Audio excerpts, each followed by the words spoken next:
On en vient à cette autre problématique qui peut empoisonner la vie de nombreux habitants. Je veux parler des pannes d'ascenseurs. En Seine-Saint-Denis, une association tire la sonnette d'alarme. Il faut dire que souvent, les bailleurs et les réparateurs mettent beaucoup de temps à intervenir. Des situations peuvent devenir catastrophiques. Reportage de Sophie Piard et Mathieu Drejoux. Quand on habite l'une de ces tours de Villetaneuse, difficile de faire sans ascenseur. Au numéro 5, aucun des deux appareils ne fonctionne ce matin. En cause, une panne électrique. Alors ces deux voisines n'ont pas le choix. Leurs sacs, elles devront les porter dans le noir, sur 5 étages. J'ai laissé dans ma voiture les courses parce que je ne peux pas monter avec les deux bras remplis et le téléphone que je tiens pour avoir comme une torche.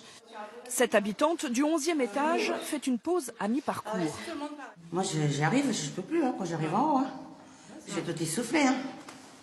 Et là vous allez redescendre. Je fais de l'âge en plus. Ah bah oui. Tout à l'heure je vais redescendre et puis ça, il faut que je remonte. 44 étages à pied dans la journée.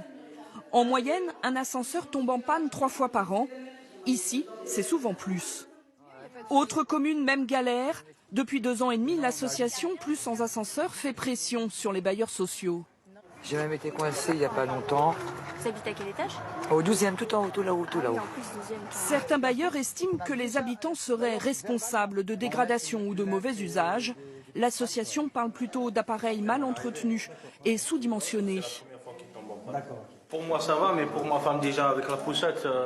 Avec cette pétition, le collectif espère pousser les députés à amender la loi mobilité. L'ascenseur, c'est le premier moyen de transport en France. C'est 100 millions de trajets par jour. C'est un moyen de transport. Et tant que ça ne sera pas considéré comme un moyen de transport, on ne prendra pas la mesure de la complexité que peut engendrer une panne d'ascenseur.